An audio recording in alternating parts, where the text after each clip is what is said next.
Et bonsoir Sylvie Félix.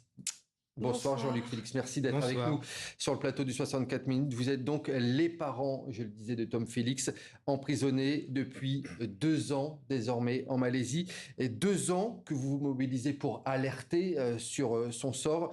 On va reprendre depuis le début cette affaire judiciaire. Tout commence donc en 2023 lorsque votre fils est arrêté en Malaisie après la découverte de plusieurs centaines de grammes de cannabis dans la maison où il était hébergé. C'est bien cela ? Oui, c'est cela. C'est cela. C'était le 9 août 2023 qu'il était arrêté et il n'a pas pu nous prévenir avant le 14 août où on lui a donné le droit à un coup de téléphone. Et il nous a appelé, il nous a dit « Maman, il faut que tu alertes tout de suite l'ambassade, que tu contactes un avocat. Je n'y suis pour rien, c'est un coup monté. » Et il était...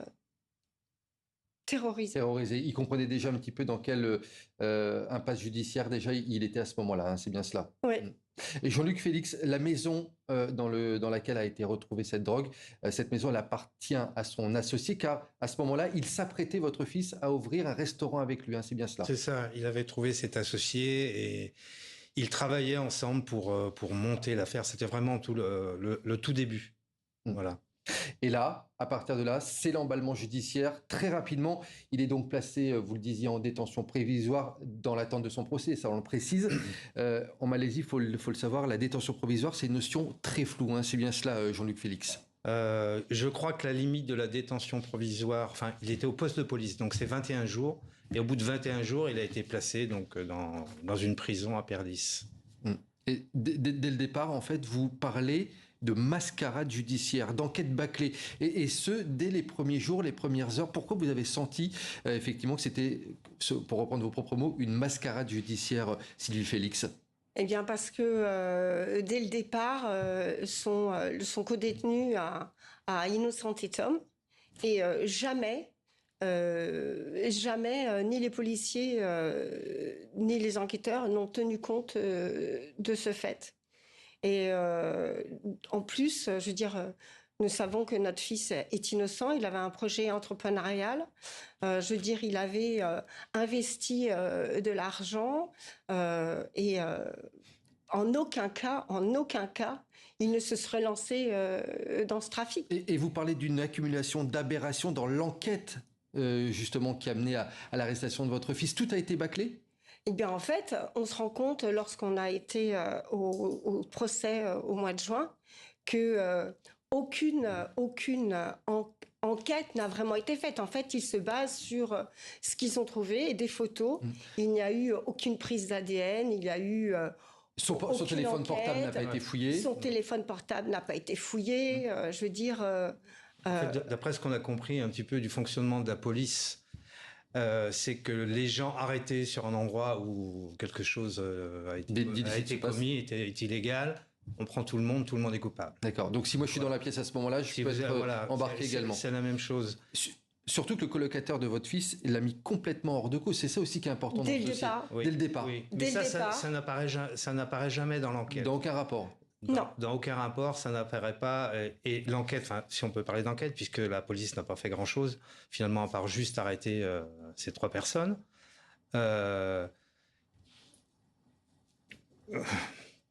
Et les 2 autres personnes qui ont été arrêtées avec votre fils sont dans les mêmes conditions actuelles, et c'est la même chose.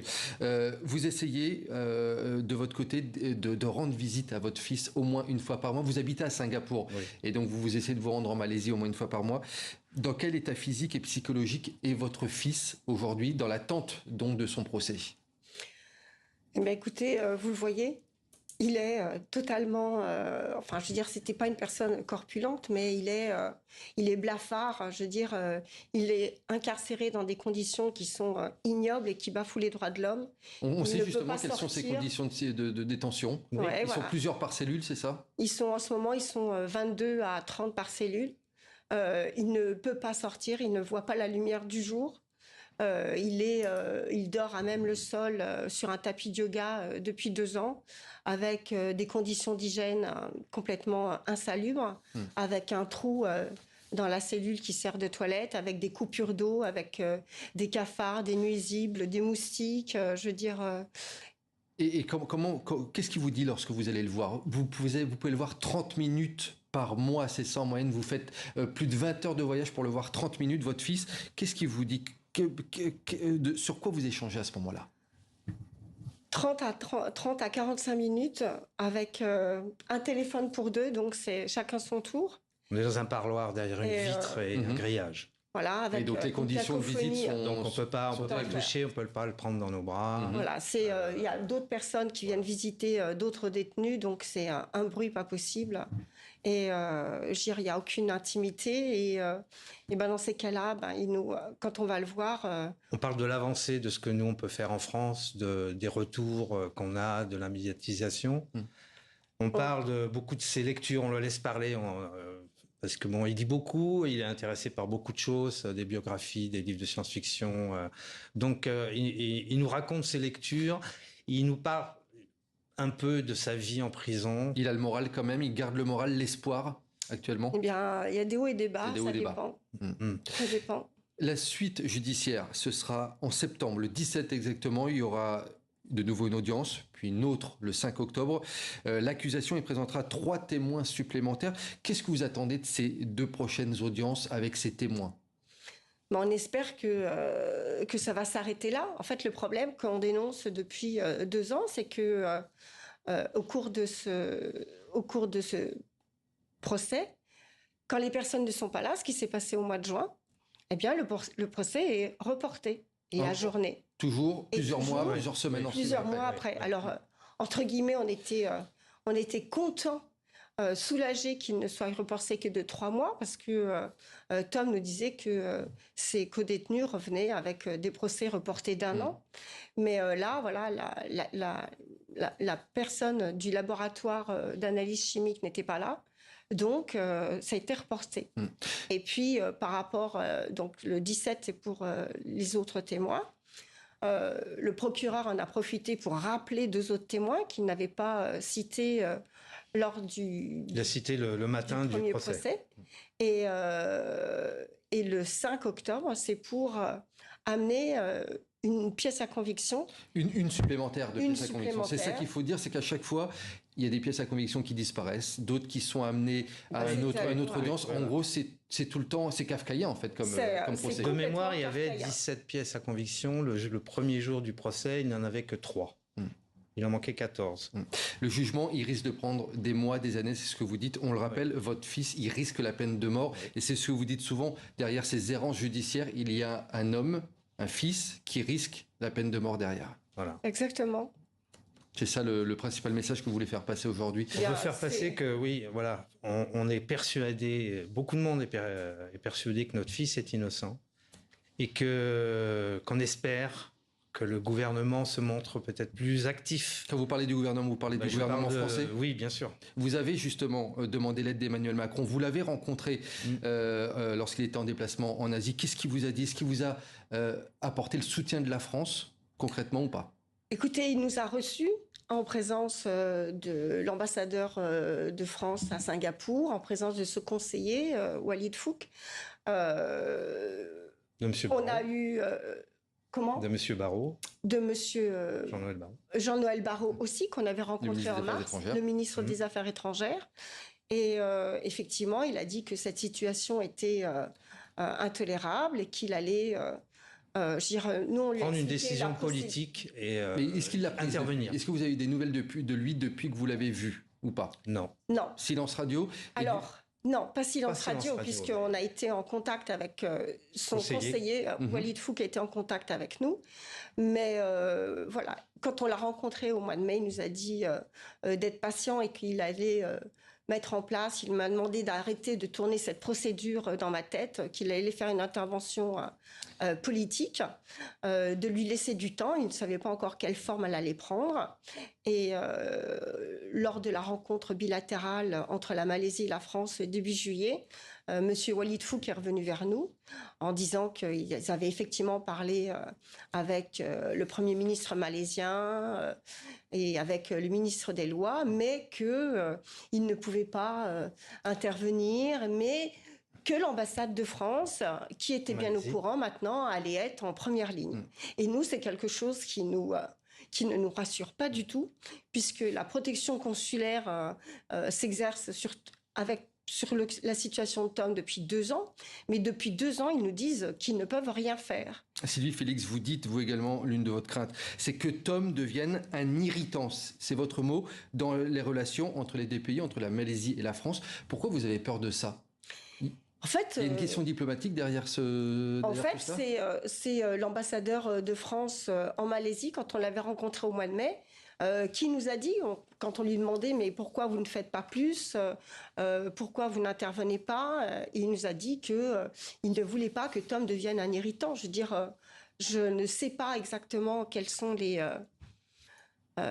relations qu'il y a entre la Malaisie et la France. Vous sentez que ça pouvait être un point de crispation entre les deux pays. Mais voilà, à chaque fois, on nous dit que la France ne peut pas interférer ou ingérer dans la justice malaisienne. Mais jusqu'à quand ? Je veux dire, quelle est la limite de danger ? Quelle est la limite à l'injustice, à l'arbitraire ? À quel moment la France va intervenir ?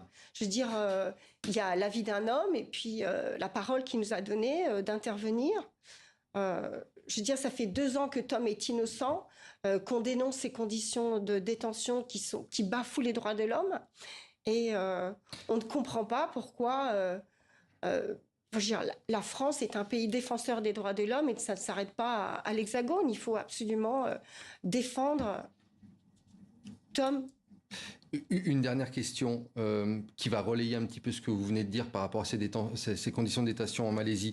Le Français Serge Atlaoui avait été transféré en France. C'est un ex-condamné à mort en Indonésie pour trafic de drogue. Lui, il avait été transféré en France. Il est sorti en juillet dernier. Est-ce que l'une des solutions serait de transférer votre fils dans une prison en France pour un procès peut-être en France ? Est-ce que c'est ça la solution ? Alors, le problème, c'est qu'il n'y a pas de transfèrement tant qu'il n'y a pas de jugement.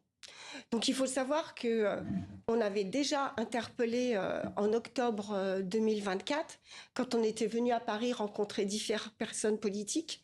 Et on sait, je veux dire, Maître Zimré nous avait contactés et on sait que M. Macron, le président, en avait déjà parlé avec M. Anwar Ibrahim lors du G20 à Rio. Et la réponse a été, quand il sera jugé, il sera transféré en France. Le problème, c'est que il n'y a pas, pour l'instant, de jugement et que ça prend des années. Et que les avocats malaisiens, quand on leur a donné cette réponse, ils nous ont dit, mais ce n'est pas possible tant qu'il n'y a pas de jugement. Et nous dénonçons et nous alertons la France depuis 2 ans, puisqu'il y a déjà eu une enquête... une enquête administrative jusqu'en juin. Ensuite, le dossier est passé en haute cour à leur CETAR, où ils ont donné une date 1 an plus tard. Et en fait, vous voyez bien que suite à ce procès, ça a été reporté 3 mois. Si en septembre, la personne, il manque encore des témoins, ça va être encore reporté.